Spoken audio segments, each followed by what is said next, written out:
የብልግና ጥግ የሰደበኝ የአማራ ልጆች ናቸው። ጌታ ምስክሬ። ሁሉም የአማራ ልጅ እያልኩ አይደለም። ሶሻል ሚዲያ ላይ ያለው ፖለቲካ የሚያወራ 90% የአማራ ልጅ ዋልጌና ባለጌ ነው። የአማራ ፖለቲካን የሚያወሩ ዋልጌና ባለጌ ናቸው። አንድ ኤርትራዊ፣ አንድ ኦሮሞ ለዘመናት ስቀጣቀጣቸው የነበረ በፖለቲካ አንድ የደቡብ ልጅ እንደዛ አይነት ስሞች እንደዛ አይነት ነገር ብሎኛ ያውቁ ነቨር። ያንን ስም እኔ እንድሰድብ አስቀያሚ ስድብ የሰደበኝ ባለጌ ባለጌ ባለጌ ወልዶ ያሳደገው አንዳንድ የአማራ አክቲቪስቶች ባለጌ መረኖች አሁንም ጭምራሉ። መረን ባለጌዎች። ስለዚህ ለአማራ ይመጥናሉ እነዚህ? በፍጹም። አማራን ይወክላሉ? በፍጹም። ግን እንደዚህ ግርግር በመፍጠር ቻፓ የሚለቃቅሙ አሉ። ቻፓ የሚለቃቅሙ እና ከዚህ በኋላ እኔ ላይ አደባባይ ተናግሬ ነው እኔ ኢትዮጵያ የሚሄደው። በአደባባይ መንግስት አንቱ ብሎ አክብሮኝ ምን ያህል ቫሊዩ እንዳለኝ አሳውቄ ነው ምገባው። ምን ያህል ይሄ ሰው በቃ ሀገሩን ይወዳል፣ ዮኒ ማኛ ከነ ምናምኑ ኢትዮጵያዊ ነው ብሎ በደንብ አድርጎ እንዲቀበለኝ አድርጌ አሳይሃለሁ። ለምን ምን መሰለ አንተ እኔ የአማራ ፖለቲካ ይበቃኝ። ጌታ ምስክሬ መኩፋን ነውና ሰለሞን ቦጋለን ካየው በኋላ አንድ እናቱን ነበር የሰጠው። አስታውሳለሁ። ህወሓት የሰለሞን ቦጋለን እናት ይዘዋት ነበር። እግዚአብሔር ምስክሬ ፖለቲካ ካልተውክ እናትን እንገላታለናል። ግደሏት። እኔ ለአማራ ህዝብ ከመጮሄ ወደኋላ አልልም። ለኢትዮጵያ ህዝብ ከመጮሄ ወደኋላ አልልም። ግደሏት እናቴ ብሎ ለአማራ እናቱ ተይዛበት የተገረፈች ወንድሜ ነው። እሱ ሳይበቃ ኢትዮጵያ ሄዶ የተፋለመ ወንድም ነው። ለሱ ያልሆነ ለመኩፋኑ ከኔ ጋር ተጣልተናል። ጠይቁት በዛ ጉዳይ። እስካሁን መኪናው የሚለው ፋኖ ነው። አይገርም? የትራክ ካምፓኒው ፋኖ የሚል ነው እስካሁን ድረስ። እና እንደዚህ ለአማራ የሰሩትን የገፉና አፈር ክድም ያስገቡ ሰዎች ነበሩ። ኖ ሰለሞን ቦጋለ ጎንደር የጎንደር ጀግና የጎንደር አማራ ጀግና የተባሉ የአማራ ልጆች ተሰድበው ተሞልጨው የተዋረዱበት ጭውቴ ነው ያለው። ዛሬ የጎንደር ፋኖ ጂጂ ነው የምትመራው። ጌታ ያሳያችሁ።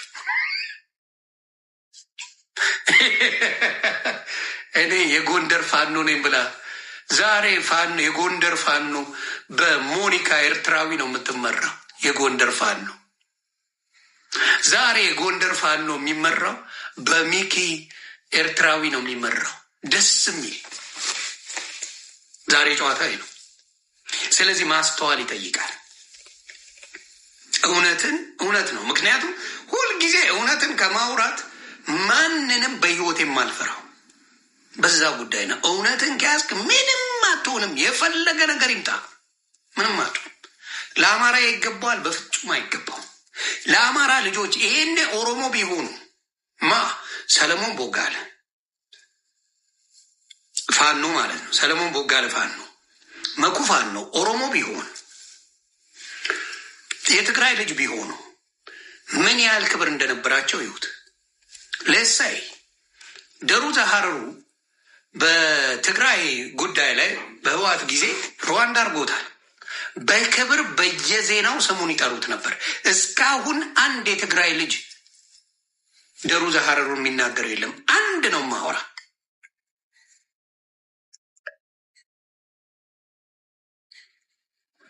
አንድ የትግራይ ልጅ ስልጤው መሐመድ የሚባለው አንድ የኦሮሞ ልጅ የእሱን ልጅ በክፉ የሚያወራ አንድ የኦሮሞ ልጅ አታመጣ።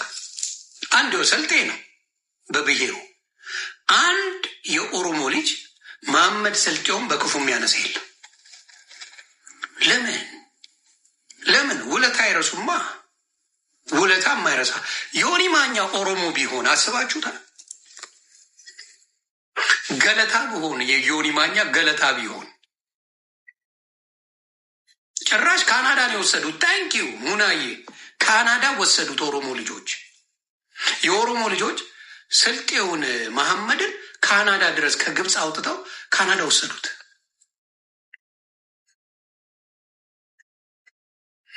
ኤርትራውያን ማግባት ትፈልጋለህ? ኤርትራውያን ሴቶቻቸውማ ቆንጅዬ ናቸው። ውይ ሴቶቻቸው ማር ናቸው። የኤርትራ ሴት ሸራተን ናት። ወንዱን ፈጣሪ ወቅ ሴቶቻቸው ግን በጣም ወርቅ ናቸው። የኤርትራ ሴቶች ይደላሉ። የኤርትራ ሴቶች በእውነት ፎንቃ ናቸው። የኤርትራ ሴት በጣም ፎንቃ ናት። እሱ ለጠየቅሽኝ ልጅ ማለት ነው።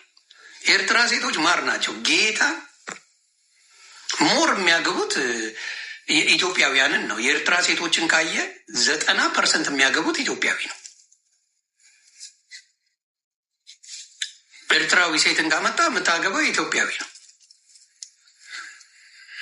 ያ ሰው ወደ እንትኑ ስንሄድ ምንድን ነው አማራ ጥያቄ ያለው አብሶሉትሊ መመለስ አለበት በሚገባ ግን በባለጌዎች ጥያቄ አይመለስም። እሱን ነግራቸዋል። ባለጌ ውርጋጥ እናት ሲሰድብ በሚውል አባት ሲሰድብ በሚውል ልጅ ሲሰድብ በሚውል የሚዘገንን ብልግና በሚያደርግ ጥያቄ አይመለስም። ለምን ድብልቅልቅ አይወጣም? አይመለስም። አውል ተዩደ ዝና ገና ያለን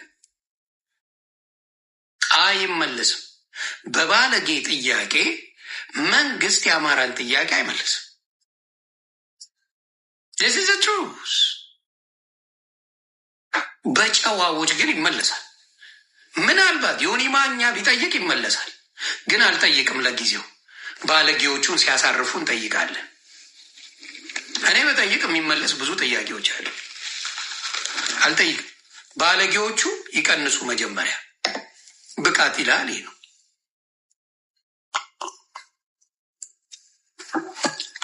ብቃት የሚለው ነው። እኔ በጠይቅ ይመለሳል። ለምን? ፖለቲካል ባክግራውንድ አለኝ። ለምን? መንግስት ያህል ይሄ ሰው ምንድን ነው ብሎ ቼክ ሲያደርግ የአሜሪካ ሚሊተሪ ነበረ፣ ኔቪ ነበረ። ኢትዮጵያ ያለው ዶክመንቴን ያውቁታል።